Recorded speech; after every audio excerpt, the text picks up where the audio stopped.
Hey, it's PMR. Welcome to another Stump the Chump episode. Let's get into it.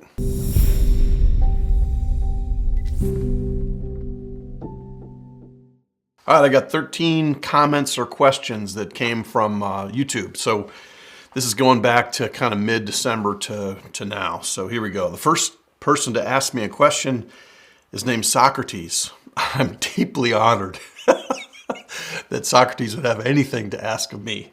Anyway, he asks, I am using an A6000. I have a 50mm 1.8 OSS lens and a Zeiss 55. The first question is, should I turn steady shot off? And the second is, will the 55 be far superior? No, you should not turn OSS off. If you're going to use that 50-1.8 OSS lens, leave it on because there's nothing in your body. You don't have IBIS in your body or internal image stabilization. I remember a few years ago when they were trying to do a test of the best 85mm lens. I think it was petapixel maybe. And the problem is they were using Canon and Nikon cameras without internal stabilization with their respective lenses, and the 85 on the Sony had a body that was using IBIS or steady shot, and those pictures were so much sharper when they were handheld that they basically said it didn't matter which one was sharpest, the Sony was the best no matter what the ultimate thing is, because if you're going to hand hold the IBIS connected to the OSS and the lens is like the best possible scenario. Just remember to turn your stabilization off when you're on a tripod. So as to the second part of your question, is the 55 better than the 50 OSS? Yes, it's definitely better. The 50 OSS lens is equivalent to a 75mm in full frame parlance. The 55 is like an 82.5mm at 1.8. But the 85 Zeiss lens is a way, way, way better lens than the original 50. And remember, this is the 50 that's made for crop sensor. This has nothing to do with G Masters, so this is way before that. So I would offer you to, I think you should pedal that 51.8 OSS and then just hold on to that Zeiss lens, even though your camera doesn't have OSS. So it's still better. Jen writes, thank you for sharing your photos and personal story. I'm an only child going through something similar with my parents now. I appreciate your work. Best to you and your family. This is on a piece I did on the A7C Mark II and how it's my camera of choice to shoot my family. And my mom is currently dying of a glioblastoma. And she's on hospice and stuff. And so I really feel for you going through that with your folks and being an only child. I have a sister that's been incredibly helpful, and she lives locally to them where I live 500 miles away. So I can't compare my situation to yours at all, Jen, but I hope you have a really, really good best friend or a couple of people that step up and are willing to be there for you. That's really tough. Whit the Drummer says, my camera doesn't display the aspect ratios on top. Am I doing something wrong? Okay, Whit the Drummer, here's the deal. If your camera is set to video, you will not see aspect ratios because it forces the camera into 16:9.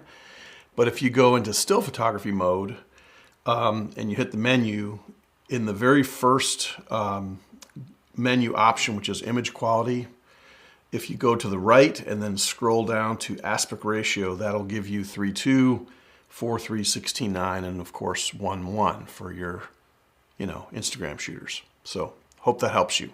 Daniel watched my video on menu settings for the A92 version 2.0 and simply said thank you. Thank you, Daniel, for saying thank you. It's great when I hear that people are getting some value out of videos that I recorded so long ago, a couple of years back. So that's great. Nick Williams shared about how difficult it is to distinguish gray market gear from not, and complains that new gray market cameras are the same price as used ones with the correct warranty. Gray market has been a real problem for the camera industry for many, many years. And if you're not familiar with what gray is, you can buy cameras like here in the United States. You can buy cameras offline or from mail order places that are not USA warranty cameras, which means that there is no warranty on them in this country. If you send a camera that's broken into Sony that's a gray market camera, they will not fix it. They'll just send it back. So gray market are basically what's happening is cameras are produced by Sony to be sent to certain areas of the world. And when the currency fluctuates in such a way that it's advantageous to buy really cheaply, camera companies can buy these cameras really cheaply using US dollar or the British pound or euro or whatever, and then they can get a really good deal where they can buy a way lower price than what Sony demands they sell them for in that country. And so they basically import them from other countries and then they sell them as gray market cameras. Just be careful, because if you have a problem with your camera, Sony's not going to help you because you're in the wrong zone of the world to get that fixed. Oftentimes these cameras will have warranty paperwork that says international warranty instead of USA warranty, or I don't know what it would say in Europe, EU or something like that. So just be careful with that. Alejandro, they've got to be Italian, which makes me hungry, writes that he is still using his Sony A580 A-mount camera, and he uses a whole bunch of Minolta lenses with it, as well as some Adaptol 2 Tamron lenses. He says he hopes to pick up an A7 II body in the future, but will continue to use his older glass with focus peaking. He adds that he is not a pro and has no need for longer glass. Once you make that move into the A7 II, which is the camera he said that he wants to get, you'll see a huge difference in the sensor.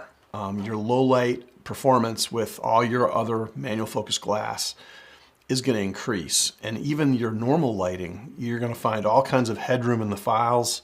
You're going to see shadow detail and highlight detail that you never saw before. Just once Sony got a hold of Minolta, it took them a couple years to get kind of revved up, but once they started putting their sensors into the cameras rather than the old Minolta sensors, it was lights out. So once you get to the A7 II with an adapter, I think you're really going to be happy with the results you find. Thanks so much. E. Ross Phelps says that a used A9 is the best deal going, as most have only been used on electronic shutter. They have low mechanical shutter counts, and that the shutter that's in there is rated for 500,000 clicks. And you're right. I could not agree more. The A9, the original A9, or what some people are calling the A9 Classic, is a fantastic buy.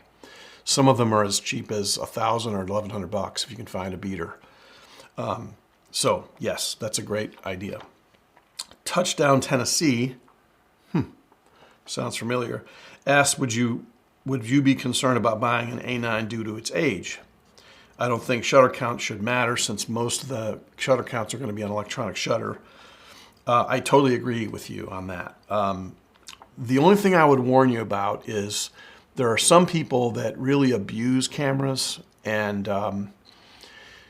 you know, you got to look at the bottom of the camera. That will show you a lot. If the bottom of the camera is like completely covered in nicks and marks and scratches and it's all marred up, that camera has been used a ton. So really be careful, and remember the A9 is most typically going to be found with the battery grip on it, which would protect that.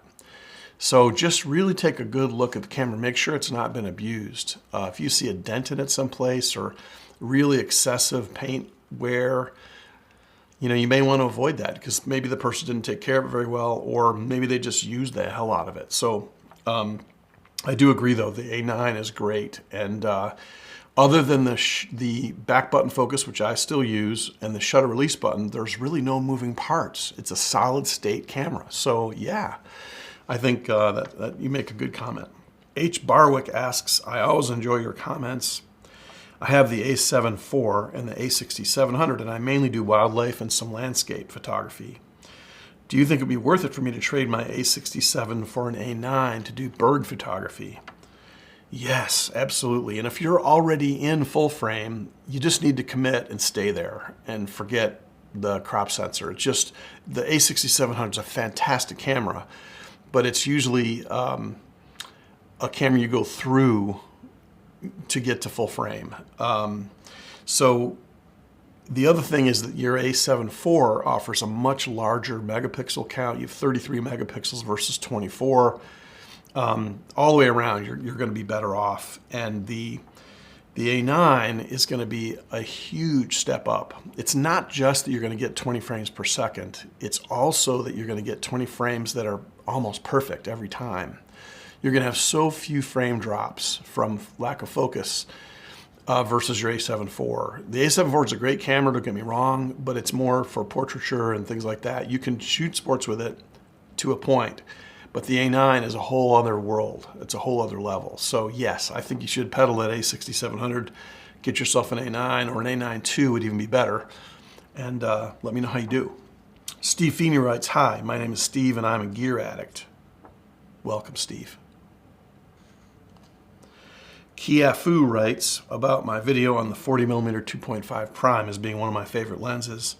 I tried it, but I went back to the 35-1.8 prime instead. I get that. You know, it's a whole stop of light gathering, and the 35 is wider. So depending on what you're doing, a lot of people in street photography love the 35mm focal length. Some prefer the 40, some even like the 50.